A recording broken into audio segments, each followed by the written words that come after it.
Good evening, everybody. Yes, this thing is on. Bright light, bright light. Hello, hello. If I can get your attention up here, everyone. My name is Amanda Coulong. For those of you who have not been here today, I'm the MC of the WITI Summit, but we have a wonderful woman, Vicky, who will be joining us up here in a bit. Welcome. Has everybody been enjoying themselves so far? I see some partners in the room. I see some allies in the room. I see some teammates in the room. Thank you for joining us here tonight for our 2017 Women in Technology Hall of Fame. I would like to take a moment to introduce the founder of Women in Technology International, Carolyn Layton. Carolyn started WITI almost 30 years ago. So I actually think some of our women in the room were not born yet. We're at that point. That's pretty amazing. It's actually pretty amazing, right?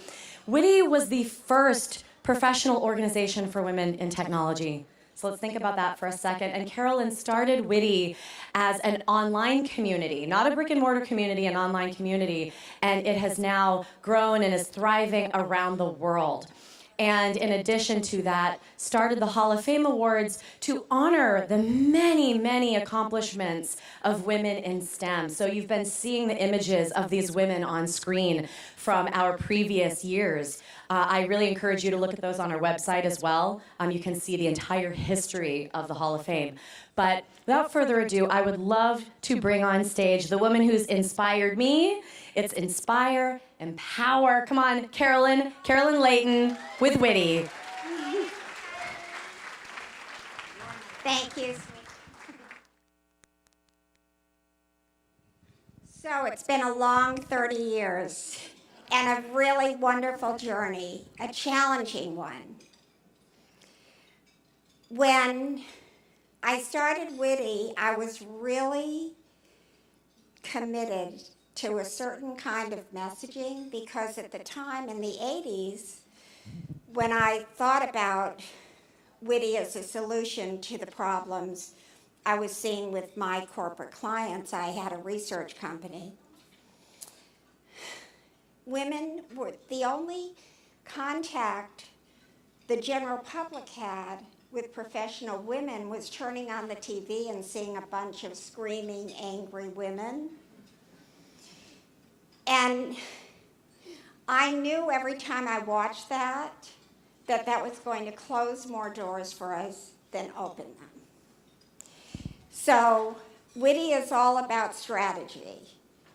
We have very strong goals and accomplishments that we feel will not only benefit the women in every organization, but the men in that organization, the business of the organization, because we now know statistically that real innovation occurs when you have the most diverse group of eyes at the table. Hewlett-Packard was the first to put that into practice, by the way.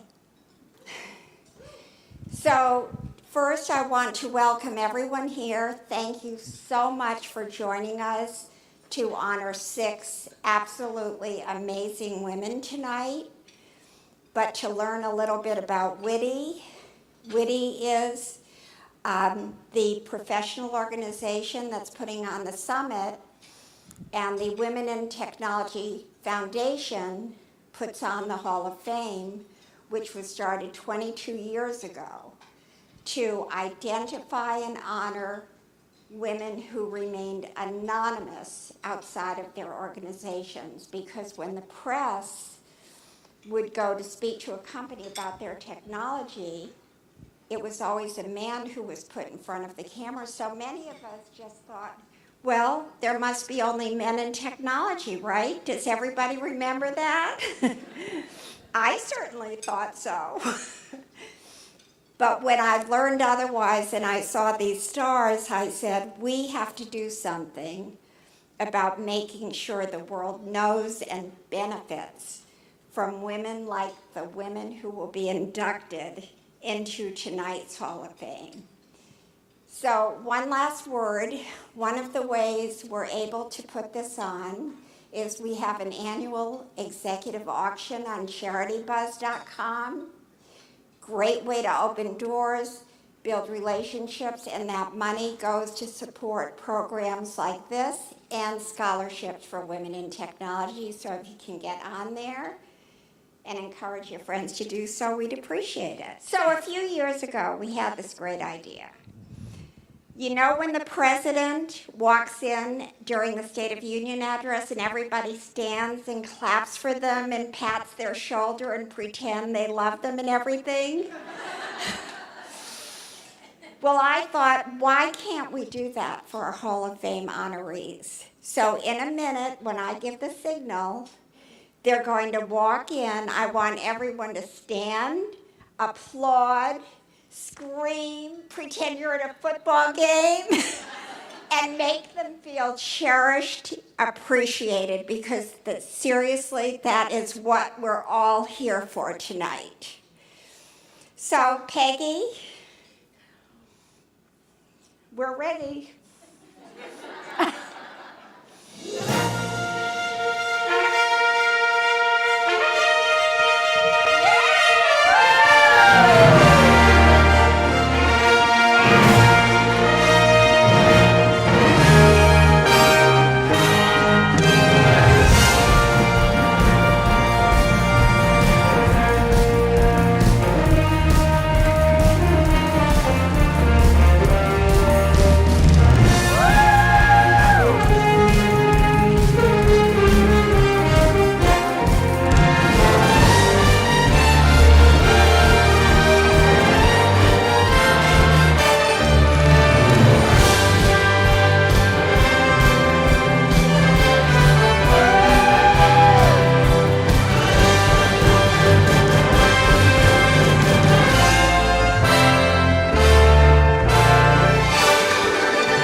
We have ever had, and I want each of you back next year.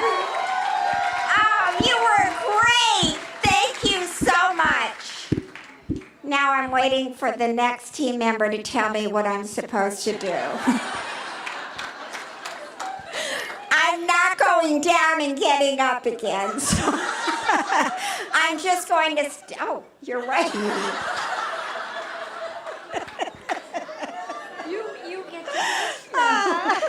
This is so much fun. You know, we're really here to laugh. Isn't laughter therapeutic? I'm so grateful when I can laugh at any time of the day. So I love it that you're laughing too, because you need to laugh as much as I do. So what's next, Peggy? You get to sit down and enjoy the evening. Bye, everybody.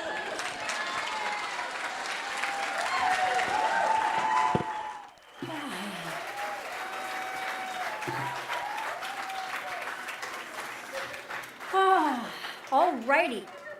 Good evening, everyone. My name is Peggy Kilburn.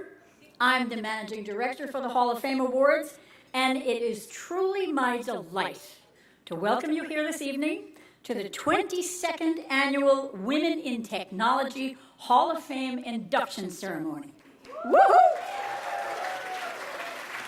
Woohoo! Most of you know that WITI's Hall of Fame was established in 1996 to honor and promote the outstanding contributions that women make to the scientific and technological communities that improve and evolve our society. The 6 women we are saluting here tonight are at the forefront of this evolution. They are exceptional examples of women who have made and are continuing to make a powerful difference in the fields of science and technology. Without a forum like the WITI Hall of Fame, women we need to inspire us and the generations to come would get lost in the annals of history and time. And now it is my pleasure to introduce our Master of Ceremonies for this evening, Vicky Liviakis.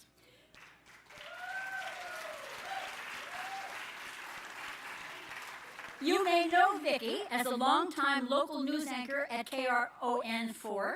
She's also an Emmy Award-winning TV news and entertainment correspondent, host, managing editor, and producer. Vicki knows both sides of the camera, from working in Europe as a photographer to anchoring the nightly news in Los Angeles and San Francisco. She's hosted and reported for a number of national network, cable, and public broadcast TV programs. But if you speak with Vicki, you know that her proudest accomplishments came early on in her career after she graduated from Cal Berkeley. Vicki is known for running an award-winning news department and was only one of 2 female news directors in America. Imagine that.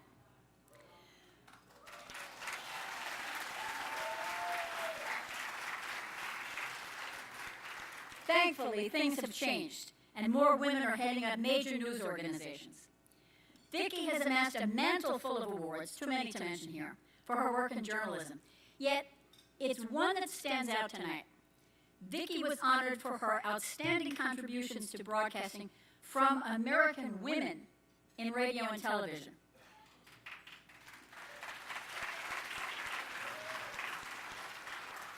And it's peer recognition like that from women, just like you, that she treasures the most. Our Hall of Fame MC, Vicki Liviakis.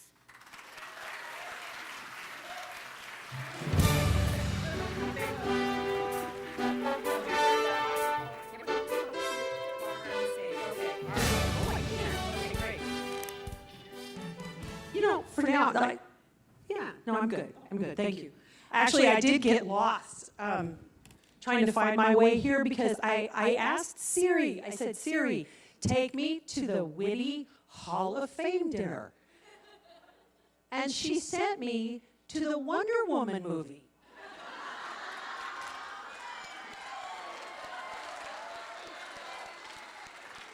Who says AI isn't smart? Anyway, I am so happy to be with you all here tonight. I'm going to go ahead and go back to some of my notes because I'm going to be introducing an amazing group of people. I mean, just all of you, I've had a few minutes to chat with, and I think just the brain power in this room is really pretty darn impressive. It's exciting to take part also in the celebration of excellence. It's one thing to stand alone and to do your thing. It's another to be with others like you, and it creates like an electric charge. So a shout out to all the friends, all the colleagues, associates, all the people who have traveled from afar to be with us tonight. And on behalf of the honorees, the past, the present, as well as all the generous sponsors, the guests, the friends, a very special thanks also to WITI's founder, Carolyn Layton, who is an absolute delight. To have the vision, the stick-to-itiveness, to bring all these people together for all these years. And actually, I was born when you started this. I was pretty old when you started this organization. I'm really happy to be exposed to it at this point. Also, Carolyn's son and WITI president, David Layton. David, you've been so helpful. And the newly appointed WITI Chief Content Officer and Advisory Board Co-Chair. You all know her, you love her, Amanda Coulong. Also, I understand she is the president of the Merry Misfits table over there in the corner. And also to all of WITI's dynamic team for creating this Hall of Fame Awards. And the Women in Technology Summit every year, 23 years, that's pretty impressive. As you can imagine, producing an event of this magnitude is a daunting task. And especially to keep it relevant, to keep it interesting. And I like the idea that, you're learning strategy from one another. Everything in this world is happening at such an accelerated pace that I'm dizzy pretty much just trying to keep up. I like being on the other end of it, in the news end, where you guys, you forge ahead. You are the pioneers, and we'll just try and figure it out. If you can explain it really simply, maybe I can.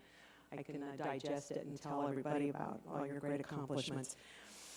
Anyway, I want to thank everybody here in the room for paving the way for future generations. Obviously, the fact that we have so many young people here. I have a son who's one of the millennials, and I have great faith in you guys for taking us into the future. So, out of this awesome group of trailblazers, I mean, every one of you here is a superstar. So how did WITI actually whittle it down and come up with the select group that we have tonight? Well, they had some criteria. One, first, smarts, obvious, right? An exceptional contribution to the advancement of science and technology. Second, being an inspiration, facilitating, creating programs that motivate young women to choose careers in science and technology. Third, I like to call it just generosity of spirit. You enable and encourage other scientific and technical women to advance in their careers. And fourth, obviously, innovation, right? You've created scientific or technological innovations that promote environmental harmony, support humanitarian endeavors, and improve the human condition. So, you're going to see videotapes, you're going to hear a little bit of a bio, you're going to get a sense about our honorees, but if you really want to get the wow factor and to delve in a little bit deeper, just look at the bios. They're mighty impressive. On that note, let's on with the show. Ladies and gentlemen, we now begin the 2017 WITI Hall of Fame inductions.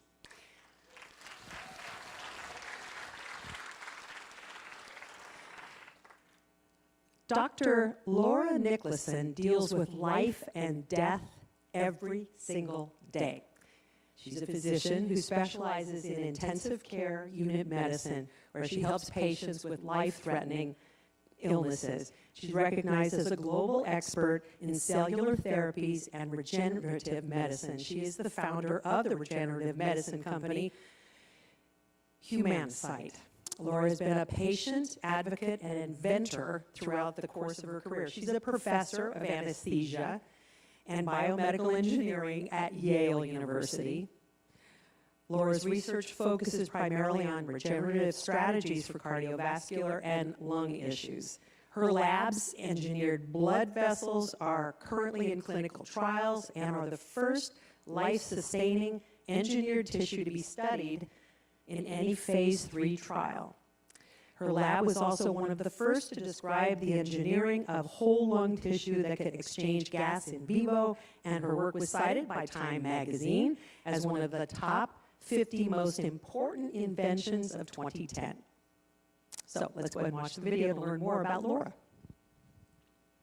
The feeling of breakthrough comes in many different flavors. The concept that most people have is that there's a single aha moment, a single sort of pivotal event that makes you realize that something is possible. But I would say, for me, it hasn't been crystallized into a single moment. It's often occurred over weeks or months when I finally get convinced by the facts, when I've gradually let myself believe that something might actually be possible. I'm Laura Nicholson. I'm a professor of anesthesiology and biomedical engineering at Yale, and I'm also the founder of Humacyte. At Humacyte, we are growing tissue-engineered blood vessels for patients who need them. We're essentially growing blood vessels from scratch. And what's beautiful about that platform is that we can use those concepts to grow tissues that can meet any one of a number of different medical needs. And so the goal of this technology is to be able to give you a new blood vessel off the shelf.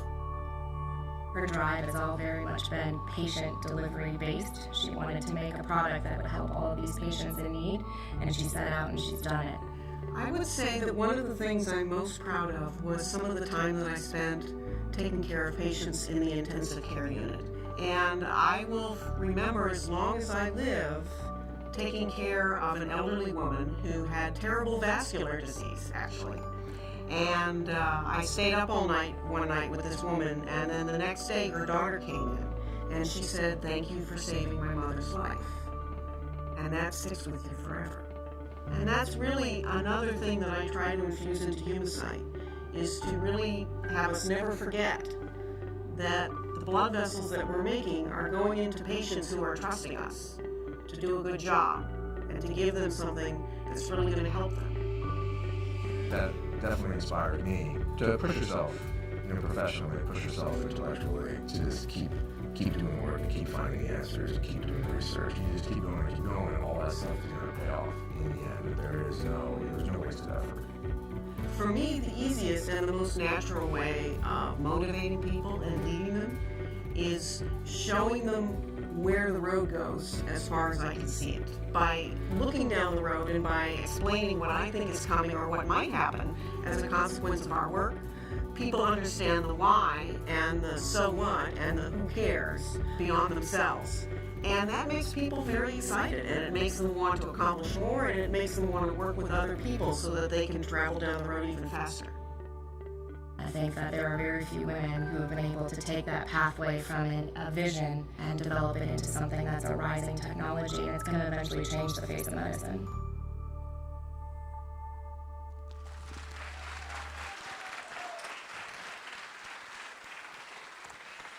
And here to introduce Dr. Laura Nicholson for us is Roberta Gleider, CEO and board chair of Global Institute for Technology and Engineering. And Laura's career really took off, so to speak, when she was with the Aerospace Corporation. And for all her accomplishments, Roberta was also inducted into the Women in Technology Hall of Fame back in 2016. Roberta.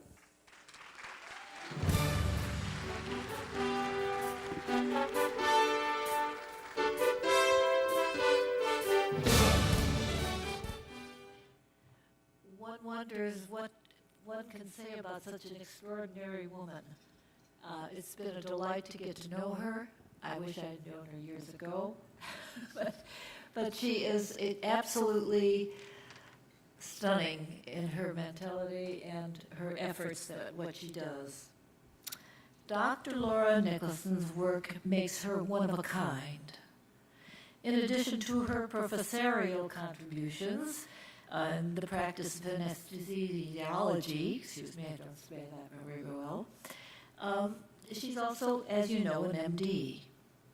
She's a researcher in human tissue regeneration. She's an engineer, and she's an inventor, as well as an entrepreneur.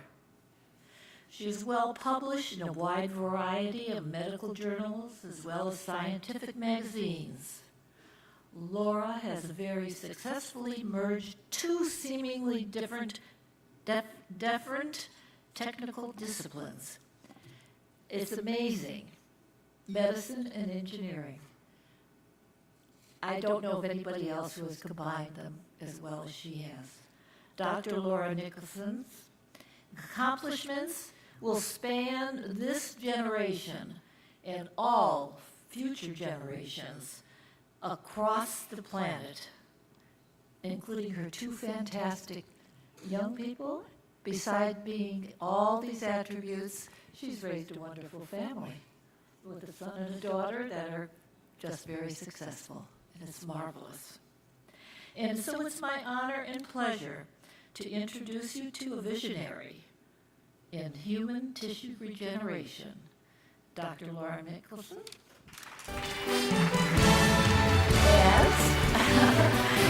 As a 2017 inductee into the WITI Hall of Fame.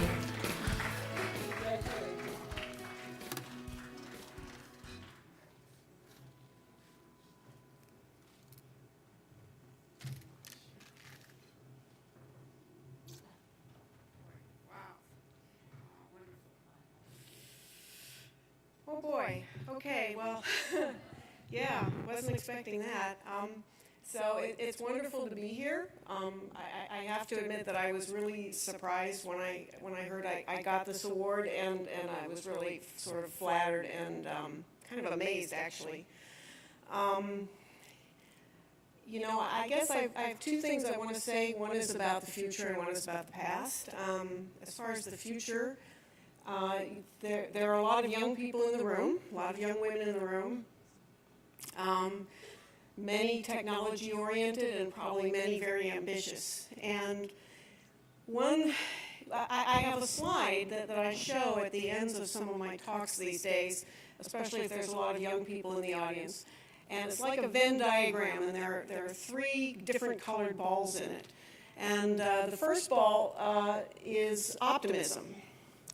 Because being successful and doing something that's really new and really hard and really different absolutely requires you to be optimistic about the fact that you can do it. And if you don't hang on to that optimism really tight, you'll probably never get there. But coupled with that optimism, the second ball, which sits very closely to it on the slide, has the word realism on it. Because just being blindly optimistic and not being realistic about what it's going to take to succeed and the critical things that you have to focus on to make it happen, optimism in a vacuum doesn't get you there. So it's optimism combined with realism. And then the third ball is actually the biggest ball on the screen, and it's something that's come up a lot during this meeting today, and that word is tenacity.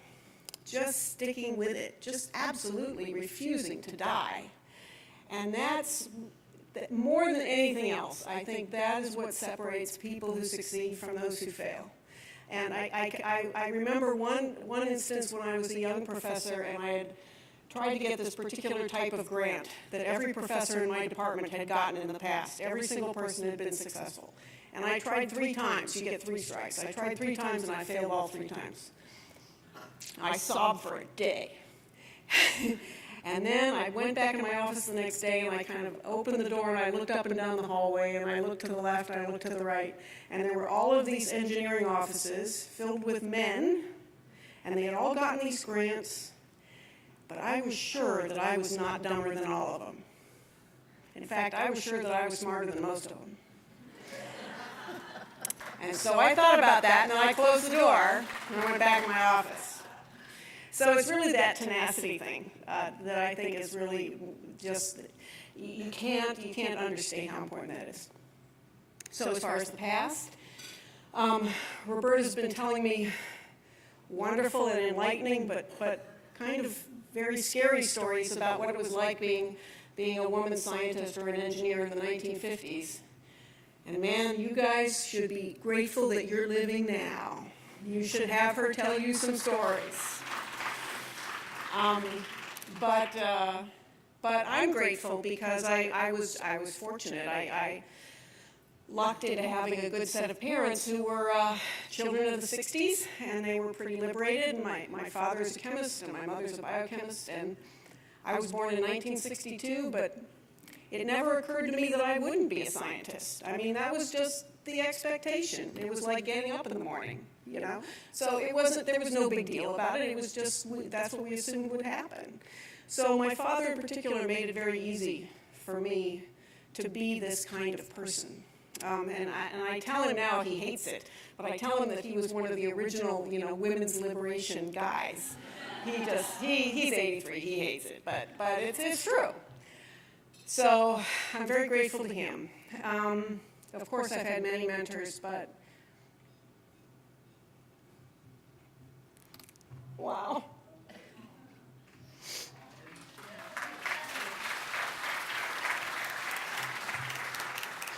Sorry.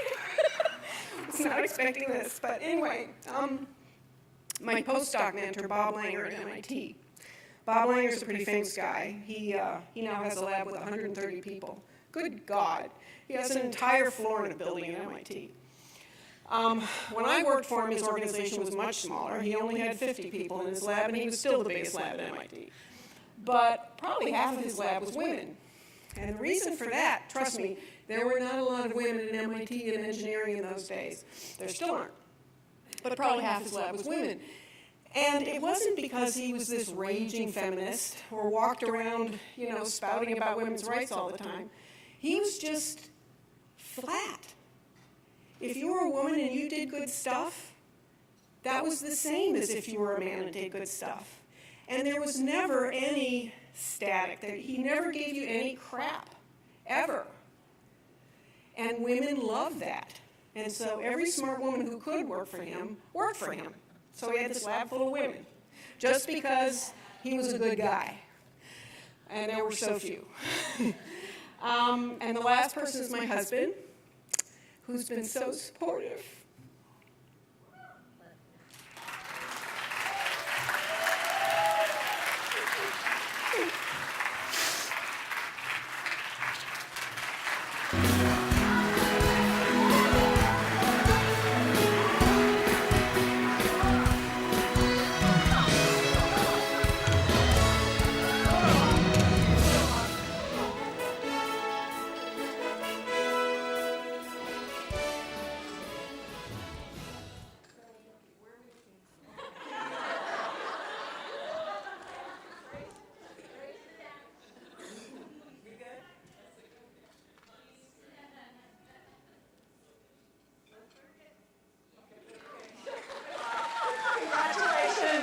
Dr. Laura. Thank you.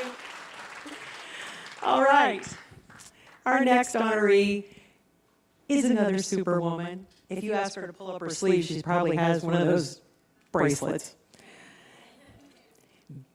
Veena Amana, I think I'm pronouncing it correctly, is a bona fide superachiever. She is VP of Innovation at GE Digital.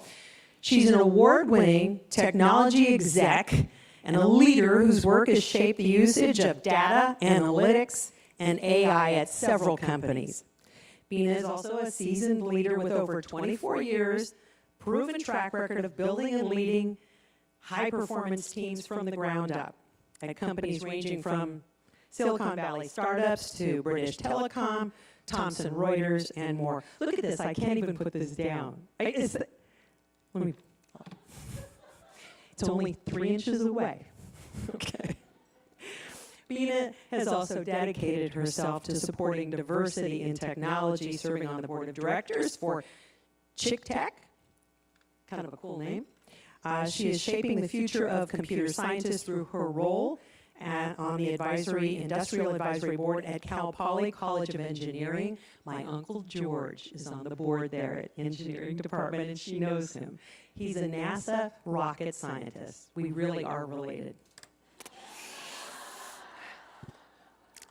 In addition, Beena won the 2016 Women Superachiever Award from World Women's Leadership Congress for her dedication to supporting diversity in tech, being a role model to several young women in tech and driving innovative digital transformation in the technology world. Let's go ahead and watch the video of Beena.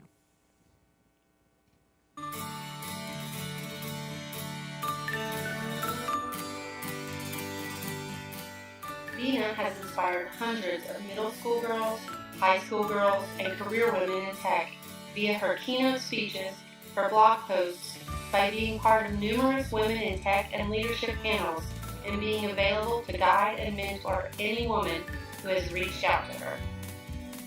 As I grew in my career, I started noticing the lack of women in tech. I have personally experienced how hard it is for women to grow in their careers in this field. Fortunately, I'm now in a position where I can help other career women, and it's my personal mission to help increase the diversity in tech, to improve the number of women in technology. Beena has been a great mentor and friend. We've enjoyed having her on the Chick-Tech board, and her passion for inspiring, encouraging, and mentoring women and girls in technology is very transparent. I'm excited to hear that she's being honored by WITI and look forward to seeing Beena's impact on society in the future. Beena sits on the board of Chick-Tech, a nonprofit organization that is focused on involving more women in STEM careers. She is also on the advisory board of GIFT, a nonprofit dedicated to promoting gender equality. I believe that as much effort as we put into getting more women into tech, an equal amount of effort, if not more, should be put into retaining and growing the women who are already in tech. Beena is the founder of Humans for AI, a nonprofit that focuses on building a more diverse workforce of the future, leveraging AI technologies. I think that AI is going to impact everybody, just like the internet and mobile did. No matter what your role is today, it's going to change. Beena is a visionary in productizing industrial applications. Being able to wrap machine learning into a commercially viable product that can solve a very complex IoT problem. I find her leadership very unique, and she is always a change agent to an organization. She is able to define the very high-level strategy and also go down to the execution level and implement it. Congratulations, Beena, on being inducted into Women in Technology Hall of Fame. Very well deserved. Beena's positive impact spans several industries, such as telecom, manufacturing, financial services, and e-commerce. Lack of role models is one of the key issues for getting more women into tech careers. Women's contribution to history often gets overlooked in textbooks. You don't find many women speakers in tech conferences. And that's why it's very important to support organizations like WITI, who are doing such crucial work. Beena's got a lot of experience solving tough problems. You can always rely on her to get things done. I can't really think of a better person to be inducted into the WITI Hall of Fame. Congratulations, Beena. Beena has been named by Forbes in the top 8 female analytics experts list. She has been honored by the San Francisco Business Times as one of the most influential women in the Bay Area. Beena is someone I greatly respect and admire. I'm so proud of her for her accomplishments. With her immense experience and her perspective in technology, Beena can connect seemingly disparate dots for a much larger vision. She's a thought leader, a role model, a friend, and a hero to many women. She demonstrates grace and resilience in tough situations. She lends a hand to those in need, and she gives advice when asked. And she has helped grow so many leaders in many organizations. Congratulations, Beena, on being inducted into the WITI Hall of Fame. I'm so proud of you. I'm thankful to WITI for inducting me into the Hall of Fame. I'm honored and humbled to be in the company of the current and past inductees. And to all the women who are considering a career in tech, and to those who are already in tech, I would say, please join us or stay in tech. We need you.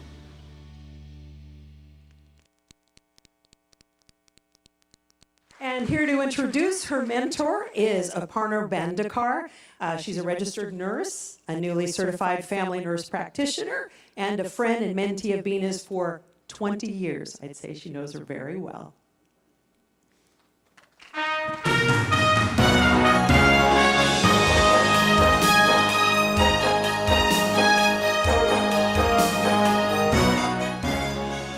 Good evening. It's my great pleasure to introduce my good friend Beena. It seems like I have known Beena for a long time, but in reality we met first at my wedding in 1997. My husband and she did her post-graduation in computer science together. So even though we lived in different states, Beena and I always found time to stay in touch. I have watched her grow in her career and successfully overcome many challenges while being the only woman in the room.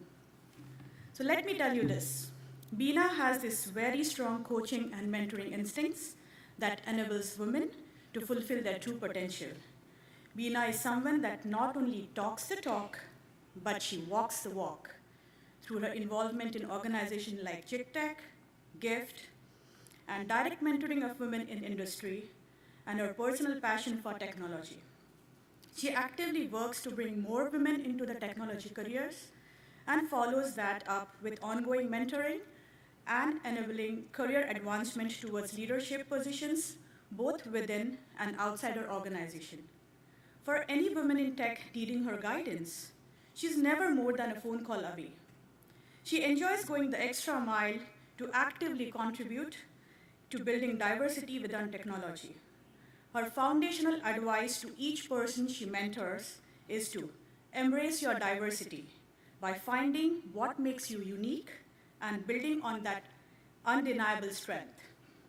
These challenges that women face in the workforce is not only limited to women in technology, and Beena has successfully overcome many of the same challenges, not with a grudge or personal agenda, but with an intelligence, competence, and stamina. Beena has overcome these challenges to build a successful career as a leading woman in technology while being a great mom to two amazing boys, a great wife, mentor, and coach, and continuing to be a great woman. Beena's leadership speaks to itself in several accomplishments as a change agent who has leveraged several technologies such as big data, machine learning, AI, and IoT. Beena never shies away from a challenge as evidenced in her accomplishments over the past couple of decades in building and leading high-performance, distributed global teams with a sharp focus on strategy and successful execution of scalable products and services. She inspires her team to achieve seemingly impossible targets. WITI Hall of Fame honoree is so much more than just being a woman who has achieved great technical challenges. It's also about helping other women grow. It's about setting up systems to encourage more gender diversity in technology. Beena embodies all the qualities of WITI Hall of Fame award winner in all her interactions. I'm so honored to introduce the Vice President of Innovation at GE Digital and the Hall of Fame inductee, Veena Amana.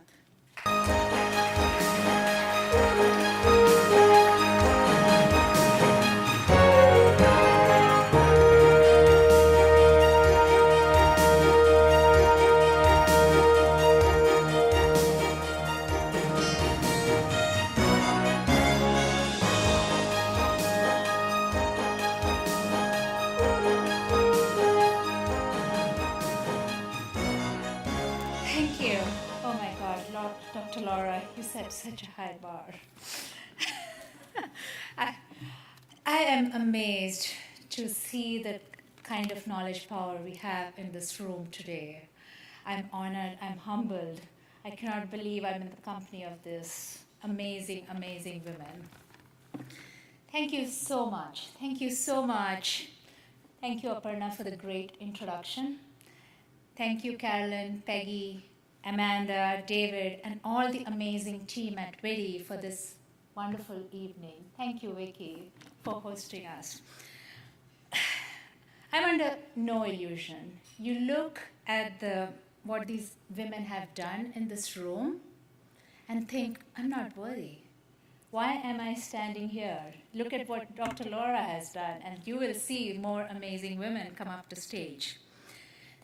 But there are so many women that I personally know who have achieved so much more too. My women mentors, my friends, my mentees, my peers, my co-workers, my team members, my women friends, you all are amazing women. And I think this award is so much larger than me. I feel I'm accepting this award on behalf of all the women who have touched my life at some point. I do want to thank one of my mentees who nominated me for this award. Her name is Pooja, and she couldn't be here today, but she is an amazing woman herself, and she felt that I deserved this award, and she nominated me. I truly believe that if you throw out goodness into the world, goodness comes back to you. It's all about paying it forward. This has been a long journey for me. It has been a long and hard journey to get to this stage. I was the first one in my family to finish college. Both my parents had started their college education, but due to personal reason, they couldn't complete it. They never got their degree. So when I was growing up, education was a priority for both me and my brother. We had to study. There was no choice. And for me to stand here and accept this award today, it's like fulfilling a dream for them. I am truly humbled. I am so thankful for WITI for this award because this means a lot to me, to my family. I know they see their unfulfilled dreams coming true. They also had this unwavering trust in me. They made me believe that I could achieve anything I wanted. I could study anything I wanted, and I could succeed at anything I wanted to do. they never let the word impossible get into my vocabulary and my life. And that has helped me a lot. So thank you to my parents, to my mom and dad. I have been very fortunate to have worked with some great companies, have built amazing products, have built amazing services with the help of great teams. I think especially in today's world, it's important to build a career quilt. It's about working in different organizations or in different domains of different organization sizes, whether it's startups or large companies. That's what exposes you to the different cultures that exist at different companies. Makes you more empathetic, it makes you more flexible, it helps you grow faster and better in your career.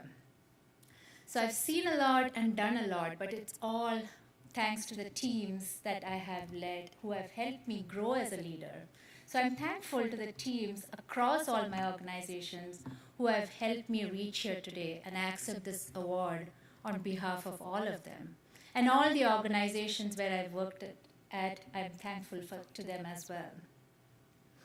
For me personally, I don't get fascinated with technology for the sake of technology. It's all about the application of technology that appeals to me. It's the application of technology to solve problems that improve all our lives, that help save lives, that is fascinating for me.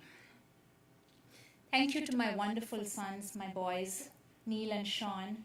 They are my joy, they're my happiness, my sunshine. They help me get through everything. They keep me optimistic. And they push me to make this world a better place, to improve, really push the status quo on diversity and build a more diverse workforce. And most of all, thank you to my best friend, to my husband, Nikhil, who's here today, without whom this would not have been possible. He is my anchor when things are pulling me down and away, and he's also the wind beneath my wings who helps me soar higher and higher. I would not have achieved much without your unwavering belief in me. Thank you, everybody.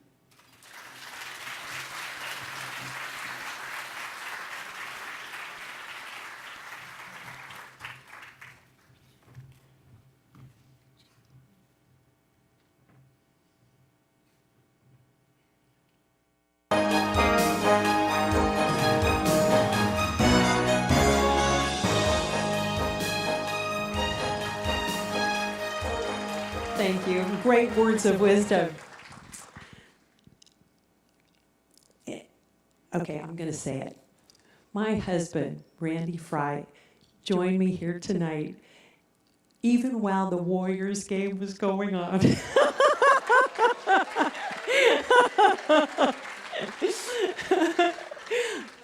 That's some fella.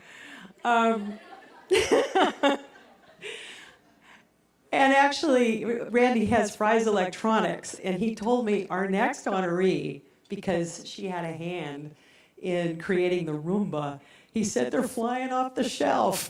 People love the Roomba. Our next honoree is Selma Svendsen. She's a woman who's kind of making sci-fi real for us today. She's the Senior Director of Program Management at iRobot. She has continuously made exceptional contributions to the advancement of technology, especially in the field of robotics. She holds 22 U.S. patents for the invention of several technologies involving autonomous vehicles. Selma came to the U.S. in 1994 as a refugee from the Bosnian War with nothing but a suitcase packed half full of clothes and half full of engineering books.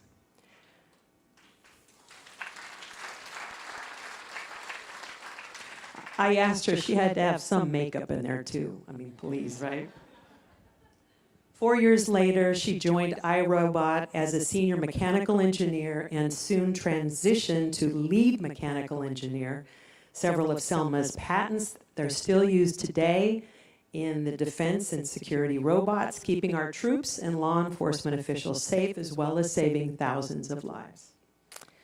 Selma is an active mentor in iRobot's mentor-mentee and STEM outreach programs, always looking for ways to inspire and encourage young people, especially young women, to pursue STEM careers. So let's go ahead and watch a little video about Selma. When I think of iRobot and what makes us special, I think of Selma. She has a drive and a passion not just to solve the problem she was given, but to find a solution for what we were trying to accomplish. Selma is incredibly important to us and helped define what being a female engineer at iRobot was. Selma excels at everything she does, from being a super mom to being a technical leader in the robotics industry.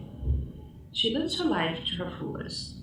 She's so caring that she put herself in harm's way while trying to save another woman's life during the Bosnian War. She's so driven that after losing loved ones, she picked up the pieces and moved to America as a refugee. My career path was built through solving one problem at a time. I started as a mechanical engineer first at the semiconductor industry, and very early and soon thereafter with iRobot, where I have been now almost my entire career. Selma really epitomizes what is the tenacity, the courage, and the inspiration here at iRobot, particularly with our STEM program. She talks about the trials and errors that we go through, the failures in design, and for students, it's a really great thing to hear that engineering isn't always linear, that sometimes our early projects failed, we weren't on the right path. For them, they internalize it and realize they're on a good path, even though it may not be exactly the answer they expected. So people often ask about the work-life balance, especially women and mothers in a workplace. It requires a lot of planning. I would like to think I'm good at it. It also requires, at least in my case, a deep partnership with my husband. It has led to our kids having no idea that there exists something called gender roles. Selma is a really special person with a really special story. She has an incredible resilience. She's been at iRobot for so much of the company's history, and she's been part of and contributed to so many things that have made the company what it is today, both products and technology. She's someone I'm proud to work with, I'm proud to know, and I'm really proud she's part of engineering. And you know, back then I was thinking about, I would be driving home and I would be thinking about how maybe I'll one day measure up to these people. I'm still driving home and I'm thinking, any day now. So everything we've ever learned lands into something greater. And so now, you know, we're banging our head against the problems today, but I really, really look forward to see some number of years from now what hatches out of that which we work on today.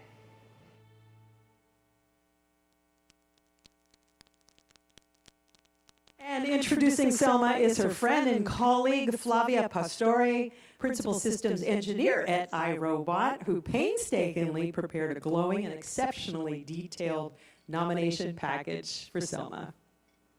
Good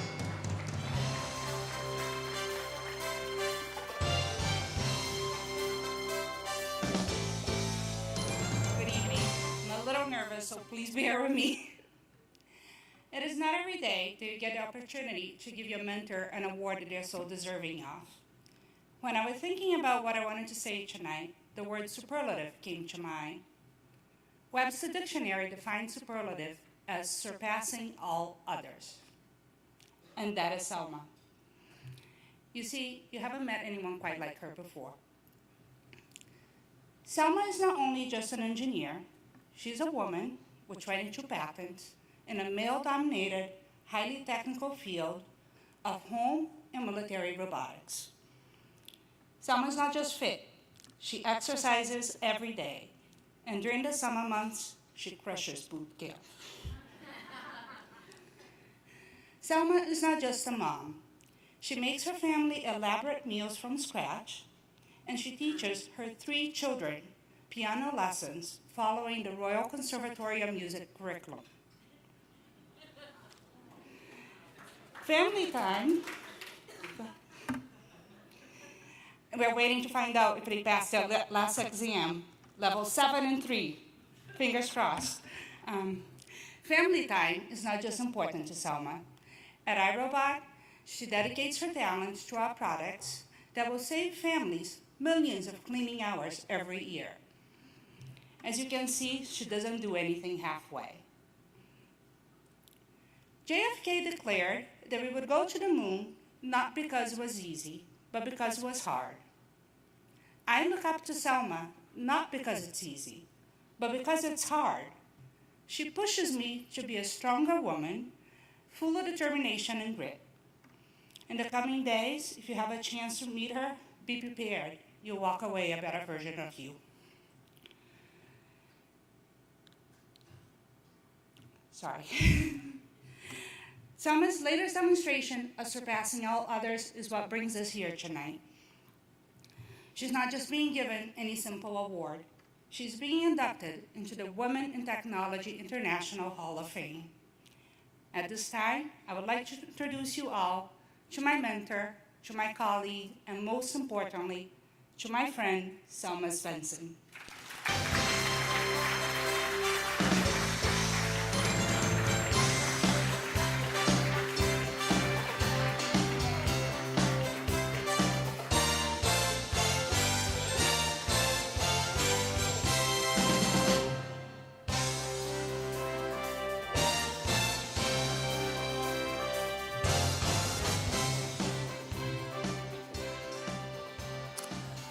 Wow. They were right. It seems simpler while seated. Thank you, Flavia, for this wonderful introduction. And also thank you for grassrooting and spearheading this nomination in iRobot. Flavia and I have worked together for years and years, and she had seen me in all sorts of ways and in all sorts of situations. And to realize that she sees me in this way is a true reward and a true accomplishment for me. And I'm so very proud that she has claimed me as her friend.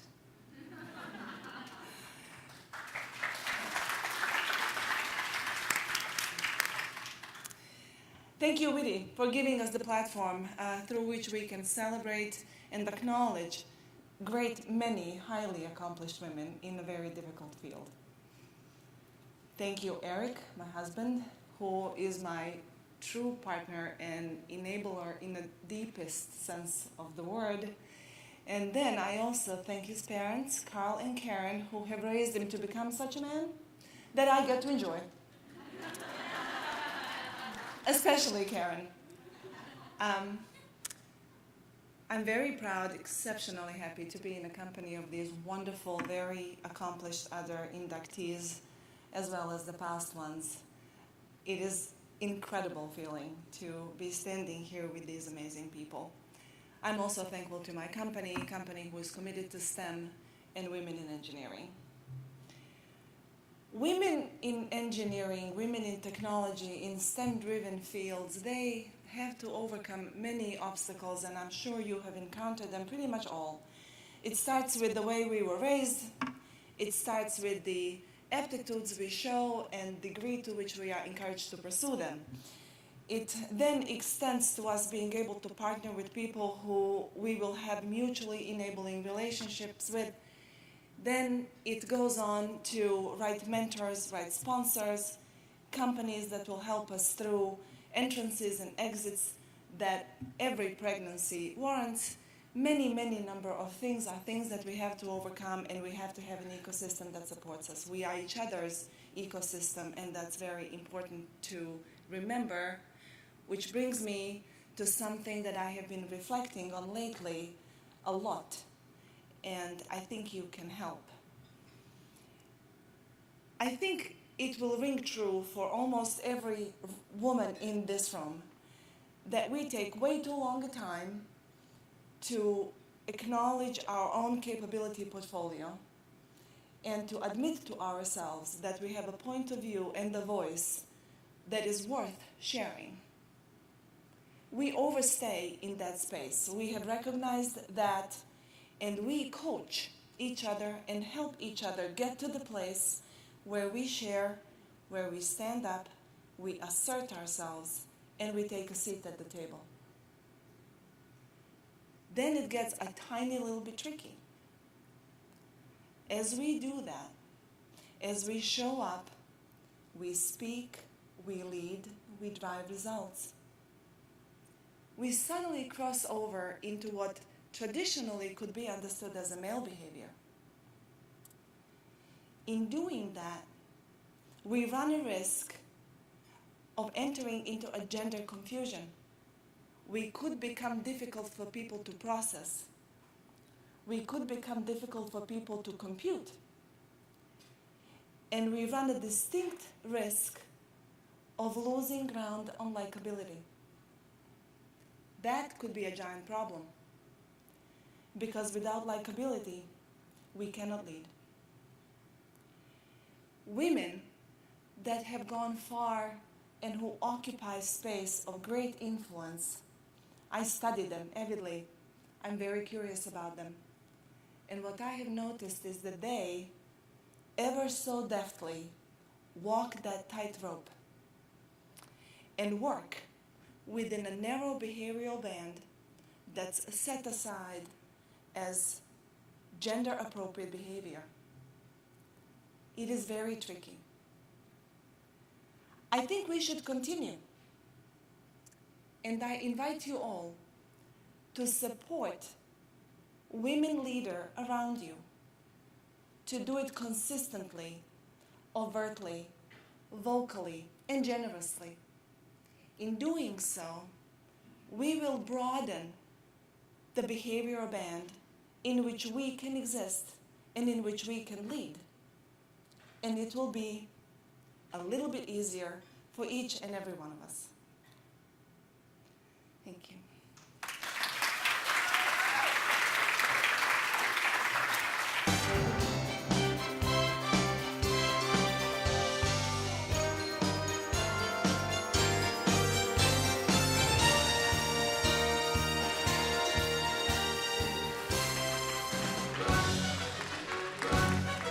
Wow, fantastic. I'm not in the technology field or science, but boy, there's sure a lot of takeaway here. A lot of wise words and lessons to be learned. Thank you, Selma.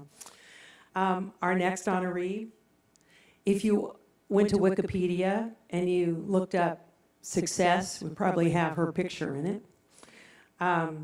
Elizabeth epitomizes it. Elizabeth Shue. When she joined BMC in 2014, she brought with her more than 20 years of experience in software as a service, big data, and mobile and enterprise software. In her first 90 days at BMC, she immediately introduced the pit stop day so that engineers around the globe could collaborate in real time to quickly solve customer challenges with laser focus. The team significantly reduced defect backlog and customer escalation cases. Elizabeth's career also includes senior level positions at Axiom, Reardon Commerce, and several years at IBM, developing IBM Content Management Suite and DB2. She teaches 10 Steps to a Successful Career for Stanford Continuing Studies and is co-author of Myths of the Promotion, 10 Steps to a Successful Career. Elizabeth holds one patent, was chosen for Silicon Valley Business Women's Journal of Influence, and has 10 Stevie Awards for achievement in business. You caught me with this in my hand again. I really can't let it go. Oh. Elizabeth serves as an advisor and board member of the National Asian Association, San Francisco, and Be the Change Foundation. She founded the Successful Women Acceleration Network and is a founding member of the Corporate Executive Initiative. Let's go ahead and watch her video. I'm Elizabeth Shue. My Chinese name is Xu Ling. I was born in China. My mother was a precise math teacher. My father was an English professor. He was sporty, he had beautiful voice. I love to make things with my hands. The only thing I can possibly find is mud after the rain. I would play with the boys and we made mud house. When I got home, my pretty dress was covered with mud. My mother was not happy. My father always smiled at me, and one day I remember he took me and put on his lap and said, Beena, you can do whatever the boys did. In 1990, I came to the United States with $45, and I got a Ph.D. and a master in computer science at the same time. I was so lucky. I got helped by so many mentors. Pat Zimmerman, and Joe Chan, Beth Smith. I would say she's so dedicated, whatever she does, and you can see her actually sending out an email at the middle of the night, and she is giving this online free career advance. She helped me to expand my social network. She introduced her important friends to me. In 2006, I was promoted to SVP, in charge of 6 global organizations. My career was doing great. However, something unexpected happened. My 5-year-old was diagnosed as mysterious seizure. He passed out during the nap time and the evening, unexpectedly. He was on seizure medicine with severe side effects. I was devastated and didn't believe in mysterious seizure. So I did research. I continued to look for doctors, and finally we found Dr. Kotai from Stanford University. He was cured. First day that she asked me in an executive meeting to sit in the front row, lean in, raise hand, and ask question.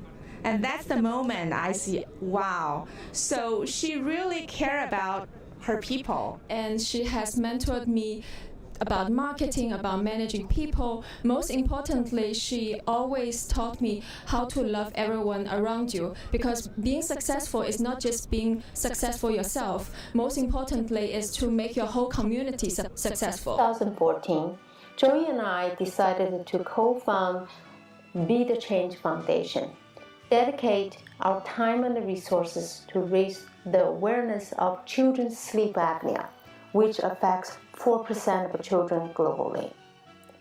As a technologist, an investor, and a mentor, I also mentor thousands of young professionals and K-12 students, helping them build meaningful careers and successful businesses. Together, we can build long-lasting legacies. First one, set your goal. Second one, sit in the front row and stand up for yourself. And third thing is smile and say thank you.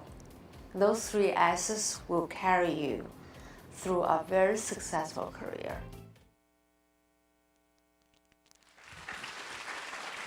We have a team of 2 people to introduce Dr. Elizabeth Shue. One is a communication industry veteran who helped create the new AT&T during divestiture, Pat Zimmerman. She's been Elizabeth's mentor since 1992. The second is co-founder of the Be the Change Foundation, Joseph Lee. That's Elizabeth's son.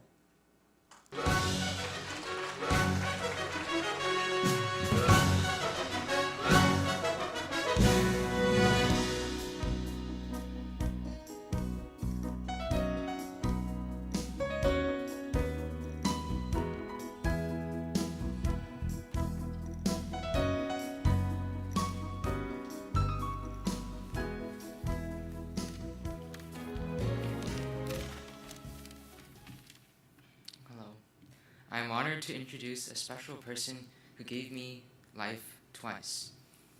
I feel like I have a special connection with her since I existed. When I was 4 years old, I became very ill and frequently lost consciousness during sleep. The doctors we went to see diagnosed me with mysterious epilepsy and put me on medicine, which had severe side effects. My mother felt there was a misdiagnosis and watched me every night, saving me from every episode that I have during the night. She didn't give up searching for a cure. Finally, she found Dr. Kotai from Stanford University who diagnosed me with severe children's sleep apnea and cured me by removing my tonsils. My mother is a great example of someone who never gave up. She taught me to help others work hard and work smart. I am very proud to be her beloved son.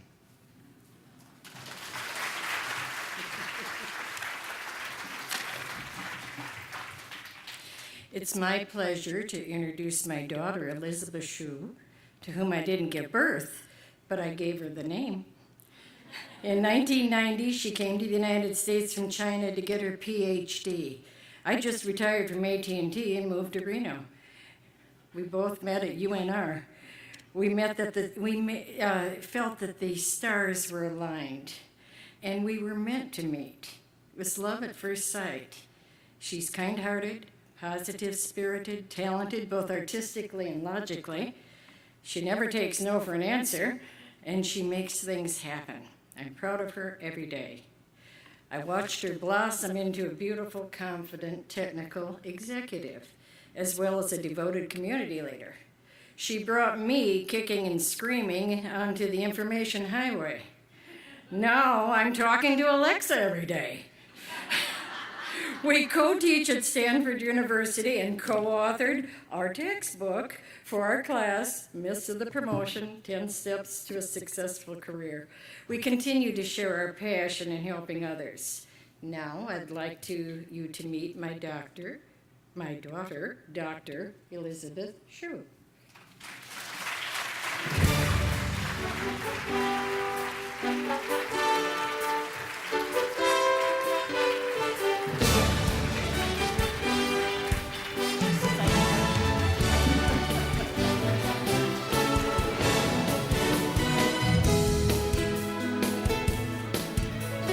Thank you, Pat and Joey.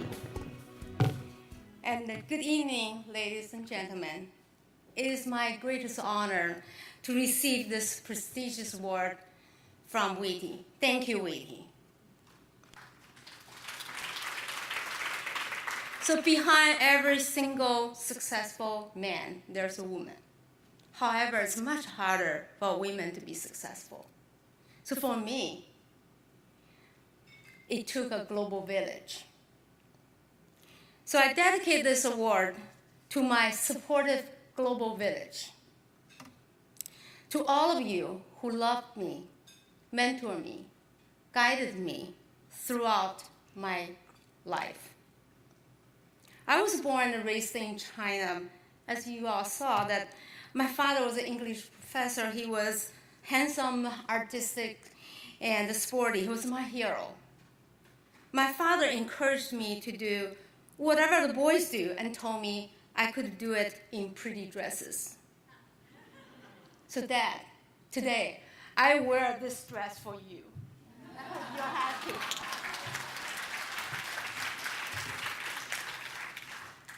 So my mother, on the other hand, was a kind-hearted math teacher. She was precise and wanted me to be perfect in every aspect. I have to be 100% in every test. Otherwise, she wouldn't be happy. However, she also taught me something else. She taught me to make my own money, to be independent, and to be kind to others. Despite what kind of a difficult and challenging life they went through, they blessed me with a free spirit to live and to love passionately. I learned at a very early age that the sky is the only limit. The three guys in my family, my husband William, my sons Alex and Joey, love and support me unconditionally. They never complain about my endless business trips and long working hours. My sons learned that hardworking and brings the best opportunity and earn respect. Contributing to the community, give them a bigger heart. And a smart brain alone cannot bring them to the top. So Joey, the life-threatening severe children's sleep apnea you suffered taught me how precious a life is. You know, every night when we went to sleep, I was so afraid that I won't be able to see you again next day. So we also learned from that period of time that between life and death, a fighting attitude makes huge difference. Make the difference of a life and death. We all agreed we will never give up. Right, Joey? And then, since you were cured, you inspired me every day to utilize our precious life to be creative, caring, and curious. And you're my source of inspiration. 3 of my mentors are here today. Pat, Joe, and Jim, as well as West Holmes' daughter, Stephanie. Pat, you're my M square. You're my mentor and mother, M square. You showed me how to live a winner's life. When I was an insecure graduate student and coming to the United States with $45 in 1990, you elevated my goal of life from survival to success and then to superior, helping others to be successful and leaving a long-lasting legacy. In 2011, we even surprised ourselves by co-authoring and the book and also co-teach at Stanford. And none of us went to Stanford. And our students encouraged us to write a book. And then we became the first-time author, and we published the book at Amazon. You know, Einstein's energy formula is energy equals m times c squared. But my success formula is c times m squared, and the c is the courage to explore. So Joe, as the female Chinese IBM fellow, at my very early of my career at IBM, you not only just inspired me to be a technical executive, you also showed me how. By your dedication and deep technical expertise to IBM's business, and you showed me the way. Without you, I won't be here either.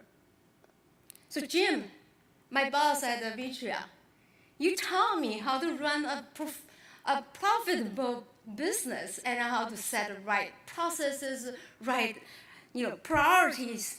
And really, you taught me how to do things, execute with a laser focus.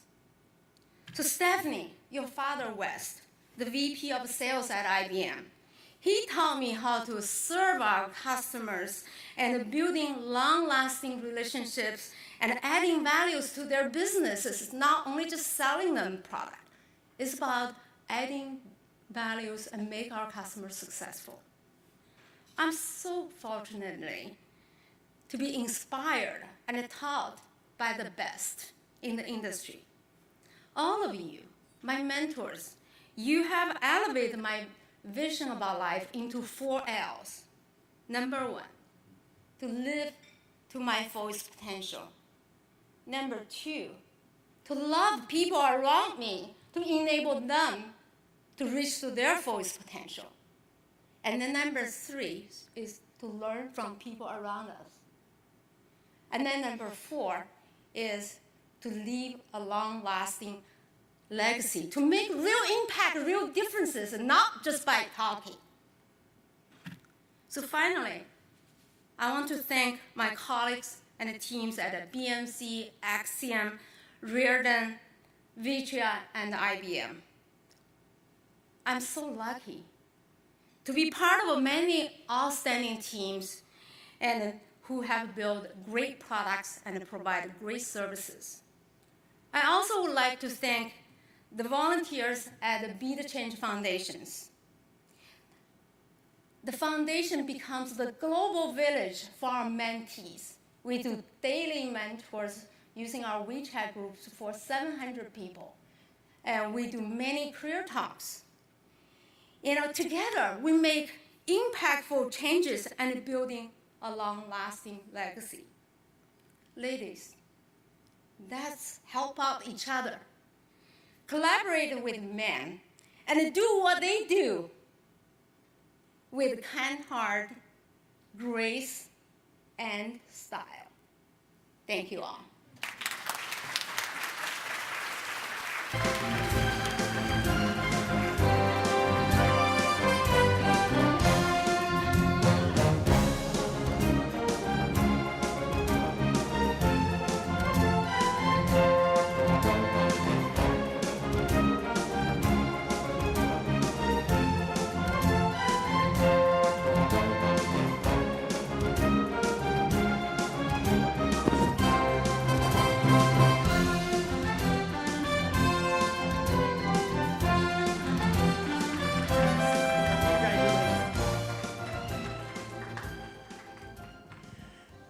It's so emotional. I mean, I'll hold back the tears. I didn't realize that so many people had the road to their success has been such a varied one. So it's been a real eye-opener for me tonight. All right, switching gears here for a moment. There's Thomas Edison, right? Alexander Graham Bell, and Lisa. Lisa Seacat DeLuca is a technology strategist in the Cognitive Incubation Lab for IBM Watson Customer Engagement. She is recognized as the most prolific female inventor in IBM history, and she's only 34 years old.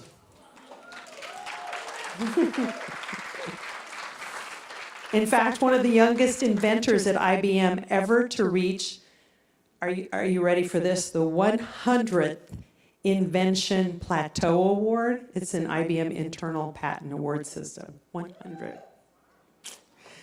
Lisa's innovation portfolio includes over 600 patent applications filed within the U.S. and abroad, of which 250 have been granted to date, with subjects ranging from things like the cloud, mobile, IoT, social, security, cognitive, and commerce, to everything in between. So Lisa is a self-published author in her spare time of 2 children's books, A Robot Story and The Internet of Mysterious Things. She's also an inventor ambassador with the American Association for the Advancement of Science and the Nicholson Foundation, where she increases visibility to the importance of innovation. Lisa has been designated one of the most influential women in IoT by the Internet of Things Institute, recognized as one of MIT's 35 innovators under 35, as LinkedIn's next wave of 10 enterprise technologists under 35. Oh, rub it in. As one of Fast Company's 100 most creative people in business, and IBM's Working Mother of the Year for Working Mother magazine. Additionally, she was named one of Network World's 50 most fascinating people in the world of technology. Let's see some more about Lisa.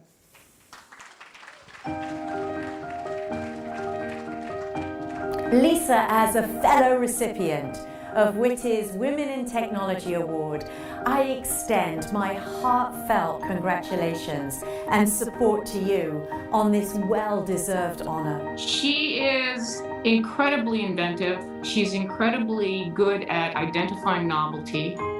She's incredibly good at explaining novelty. She's incredibly good at coming up with new ideas, innovating, and she's extremely passionate. I think Lisa shows off her love for science by all the different projects she works on, the breadth of projects in her portfolio.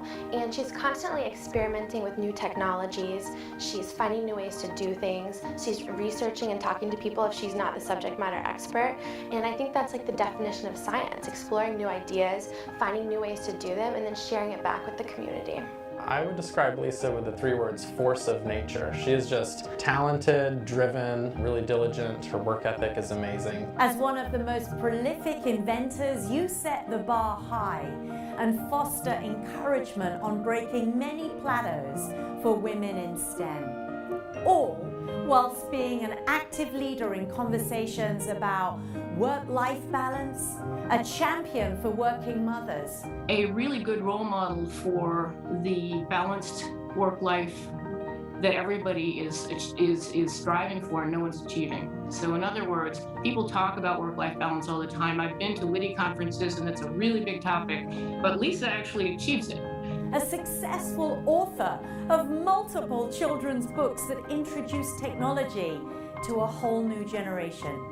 You know, one of the things I really love about Lisa is that she is a mentor, and her mentorship of all people to make them better engineers has been really inspiring. I think how Lisa showcases these core values are, she's a mentor in the leadership community. I am lucky enough to have monthly calls with her, and she shares with me her successes, her failures, and it's really helping me grow on my career path. As Lisa's mentee, I've learned this unique and incredible innovative approach to generate exciting new ideas. She is succeeding at work and she succeeds at home. She's got 4 young kids and she does it all seamlessly. And to me, that is paving the road for women. Lisa, congratulations on your induction to the Hall of Fame. You're such an inspiration to women in STEM, and I can't wait to see what you're going to do next. Lisa, I want to congratulate you on your well-deserved nomination to the Women in Technology Hall of Fame. Keep innovating and shaping the future. Congratulations, Lisa. I always knew that you would do great things, and this is one of them. And I'm really, really proud of you. I am proud to call you a colleague, and I wish you continued success in your career, and congratulations on this incredible achievement.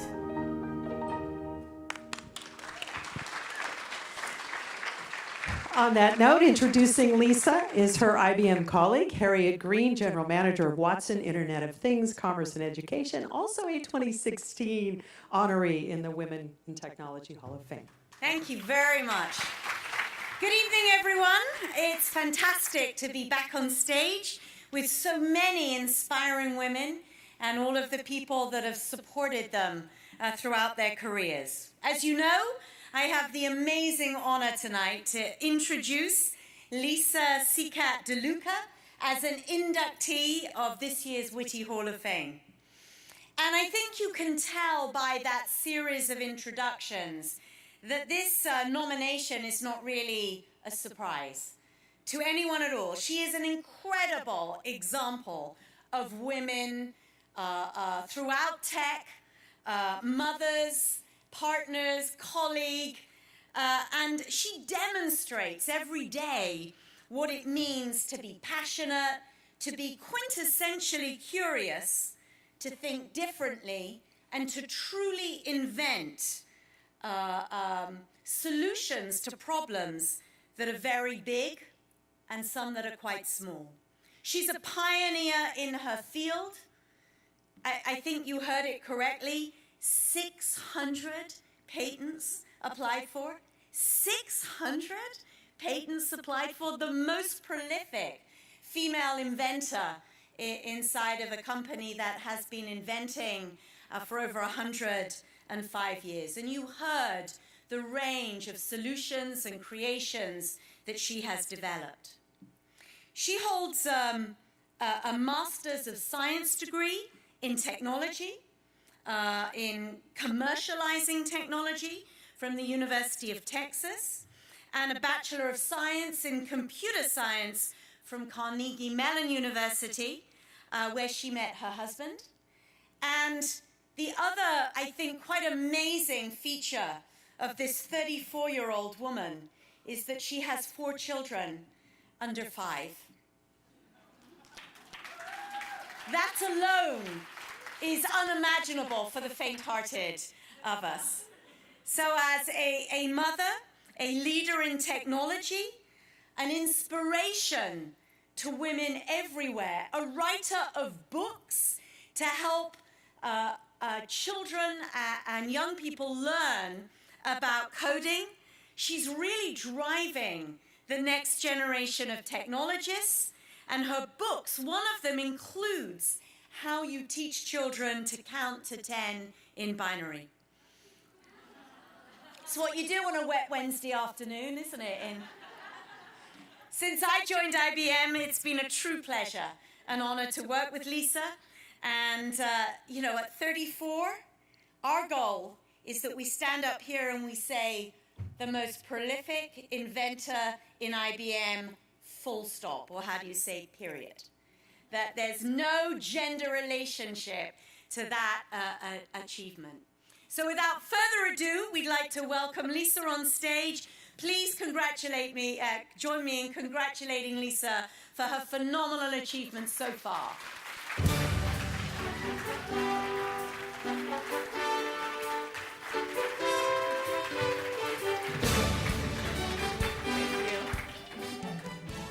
When Harriet first emailed me to let me know that she was going to be nominating me for this award, I was super excited, but I'm really humbled to be here today to share the stage with my fellow inductees and the women from the past and future years.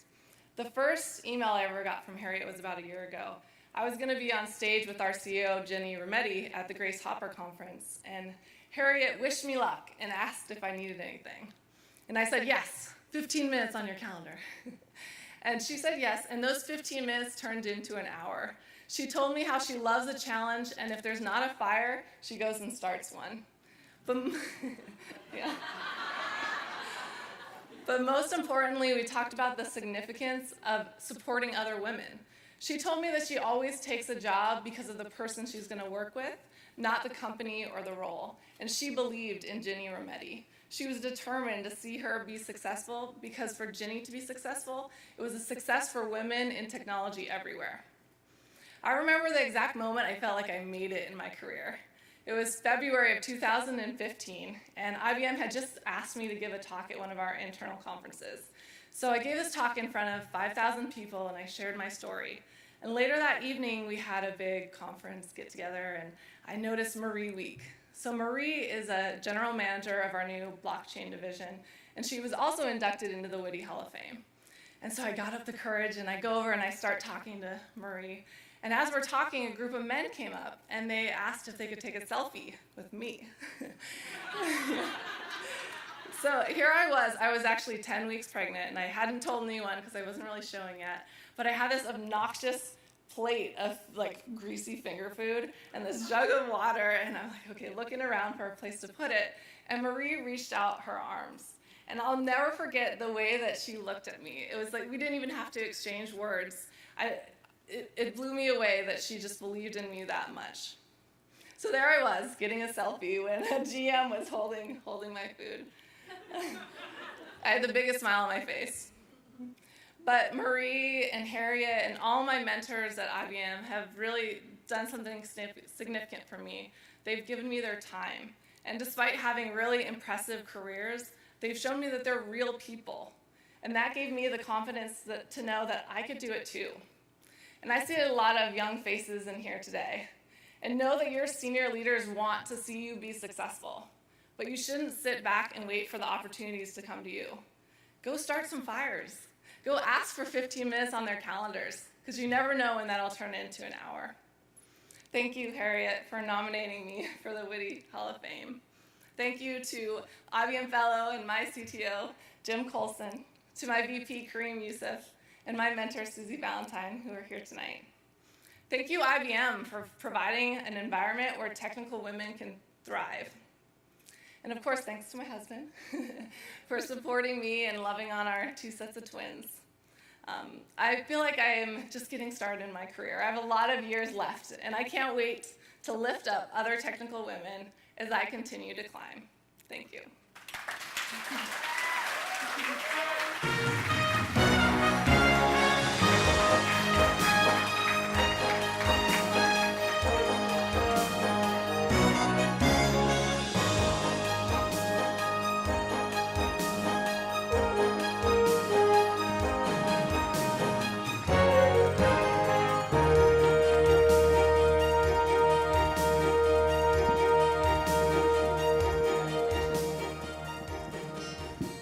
Lisa, I think I could read your book, Internet of Mysterious Things. Amazon? Okay, we're going to take a very brief moment to mention that tonight's 22nd Annual Hall of Fame Awards dinner is a fundraising event.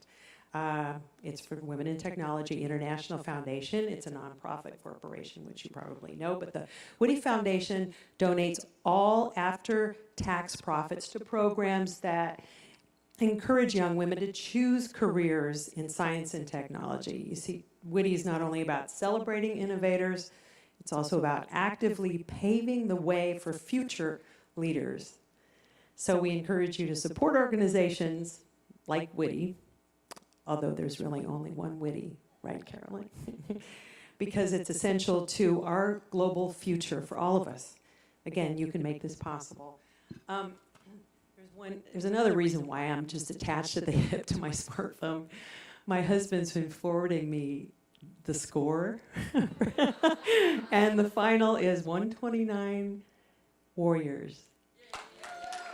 Cavs 120. It was a hard-fought battle. I don't know what teams you're rooting for, but the local people are pretty happy. Okay, this is the end of the road for us here. Last but not least, if you have a cell phone, and who doesn't? I'm going to set it down. Krunali has had a hand in it. Krunali is Vice President and General Manager at Analog Design Services for Texas Instrument. Konali Patel oversees a global team of 350 people who provide critical design tools and new product design support for the company's analog business. Now, over the last 2 decades or so, Krunali has made direct, exceptional contributions to the advancement of semiconductor technology at TI. She has directed the successful creation, development, and launch of thousands of semiconductor products through a unique combination of engineering talent and business acumen. Many of these products enable consumer devices that people around the world use on a daily basis, like the cell phones, blood glucose meters, printers, hard disk drives, network routers, camcorders, digital still cameras, all the things that my husband sells at Fry's Electronics. Okay, outside the office, Krunali is passionate about promoting STEM programs in middle school and high school and giving back to the community. She also serves as executive sponsor for TI's fundraising effort for the Juvenile Diabetes Research Foundation Board Dallas chapter. So let's learn a little bit more about Krunali. My dad was an engineer, as is my older brother, so I grew up thinking there's nothing else one can do but just be an engineer. And my mom helped me remain persistent to achieve my goals. I started my career as a verification engineer and later on did some design as well as systems engineering. But most importantly, I learned how to work as a team member with different disciplines. When I first met Krunali about 20 years ago, one of the things that I absolutely loved was her passion for creating more great parts. But on top of that, she wanted to make sure that we had flawless execution so that we could drive great results. I knew that she was smart. I knew that she was genuine, and I knew that she really cared about people. And so I knew she would be a fantastic leader. My biggest challenge in moving from an individual contributor to a leader was to accept that I did not have to be the expert at everything. Thankfully, there were leaders at TI who were willing to give me candid feedback to help me grow. I remember that first conversation and the intensity that she brought, the intelligence that she brought. I could tell that she was going to be a very special leader and she was going to go a long way. What's most impressive about Krunali is her ability to influence and persuade. She's able to take a really complex problem, break that down, and then take us through her thinking so that we can see how she got to her conclusion. In Krunali's capacity at TI, she's overseeing our execution of new product development. And what she's really driving is understanding kind of the core areas where we have deficiencies and then figuring out techniques that we can be using to get those gaps filled and our execution up, which impacts virtually every customer that we have around the globe. Every experience builds confidence, credibility, and leads to influence, which enables me to help others both personally and to grow their careers. I've known Krunali ever since she interviewed me for a job at TI. In all these years, I credit her with inspiring me to get where I am today. She invests heavily in people, and she has a way of connecting with them at a personal level. Konali is a great encourager, whether it's encouraging students to participate in STEM or encouraging women to participate in getting them ready for our Women for Technical Leadership program. The goal of WFTL is to prepare women to further their careers in technical leadership through coaching and exposure. She's high energy, high integrity, she's a great business partner, and she's a very genuine person. Being myself is when I can impact the most and have the most fun. In your life, you can never predetermine what each path leads to, so stretch yourself, take risks, and be comfortable being uncomfortable.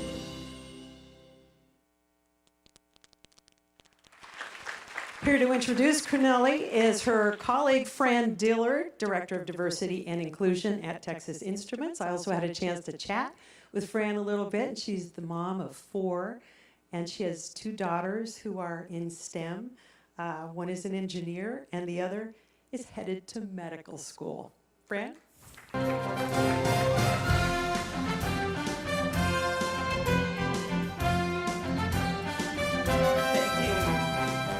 And good evening. Today I have the distinct and honorable pleasure of introducing the remarkable Mrs. Konali Patel. Krunali embodies the spirit of what this award is about. I was reading the journal, the program, and the core policy of WITI was no one stands alone. No one stands alone. And that is how she leads. That is how she makes an impact. That is how she inspires both men and women at Texas Instruments to bring the best of who they are at work and beyond. Her name means the delicate one. I just learned that one. But don't be mistaken by the traditional definition of delicate. Yes, Krunali is very refined. She has a quiet strength, and she is intricately framed. But Krunali is also bold, and often, if not all the time, the smartest person in the room.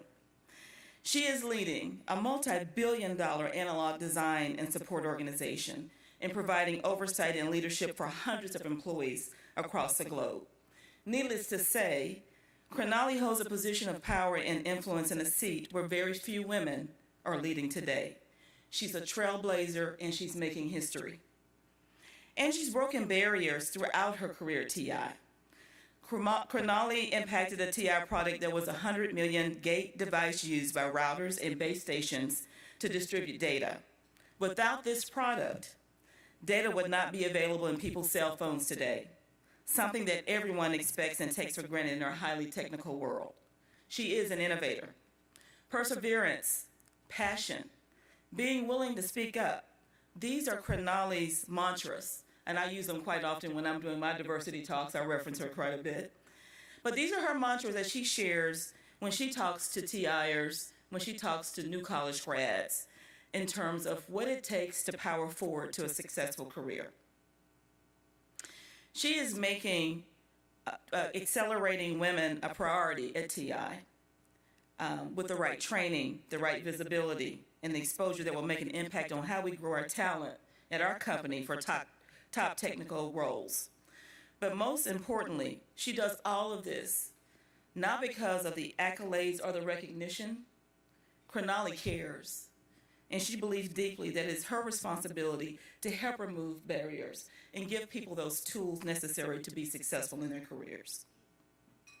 I'd like to introduce the wife of Umesh, the mother of Ruchita and Turiya, and the daughter of Ms. Champa.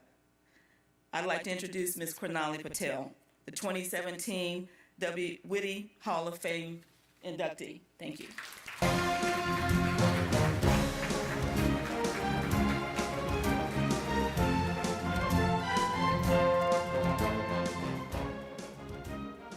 Thank you, Fran.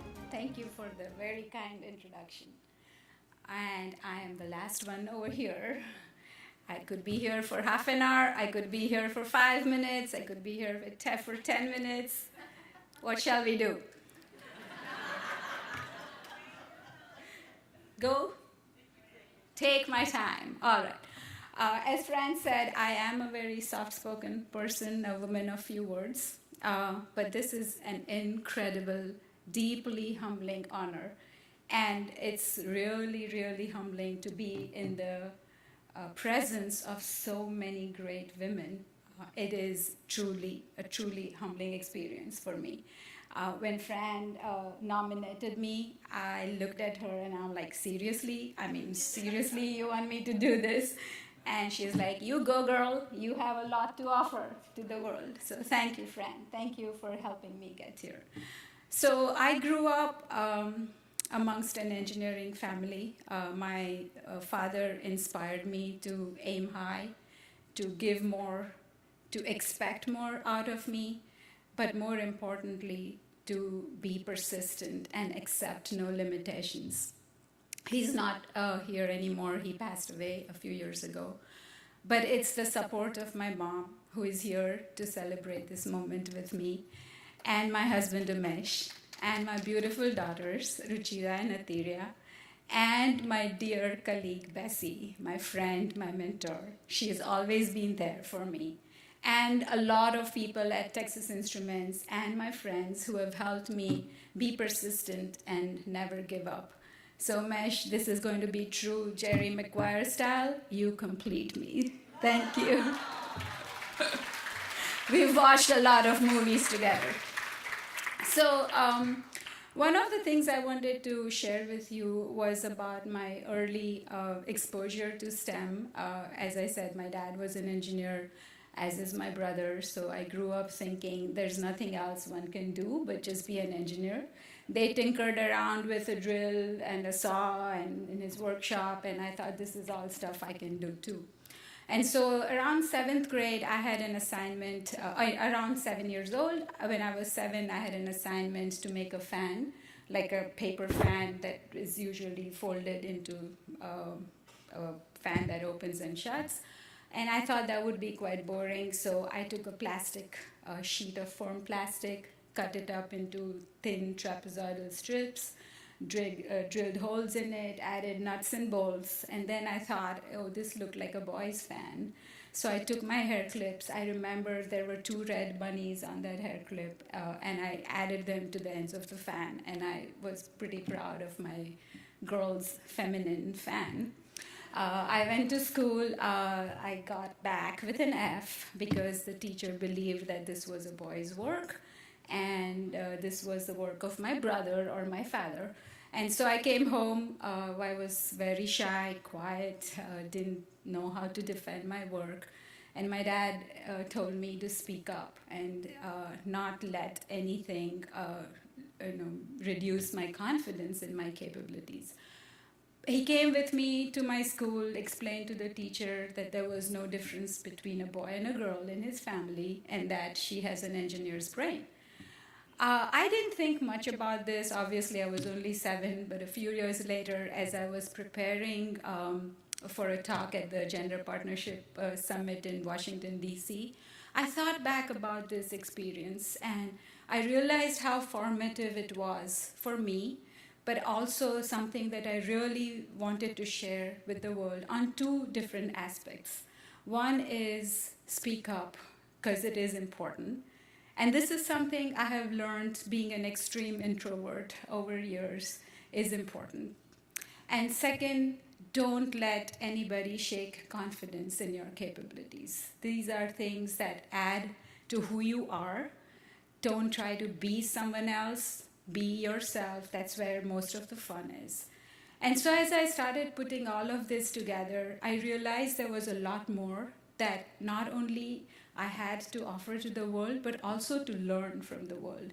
And so this is where, as a passionate believer in STEM, but also in diversity of thought, I firmly believe that diversity of thought fosters innovation. And for me, engineering is about inspiring the world to unleash and to do more and more and solve more problems for the future. So as I reflect on what I would talk about as a call for action for all of you. There's one thing, whether you're early in your careers or mid-careers or senior executives, there is no moment where there isn't any continuous learning or improvement. And with every experience, you gain confidence. With all that confidence, you build credibility. And the amount of influence that comes with this credibility is amazing. So don't underestimate that. Leverage that, because the moment you assume you don't have influence, you just gave it away. And with all of that, give back to the world and create an environment that will truly foster diversity of thought and innovation. Thank you, WITI, for giving me this opportunity to stand here, and thank you for everything that you do to help women succeed and advance in this world. Thank you.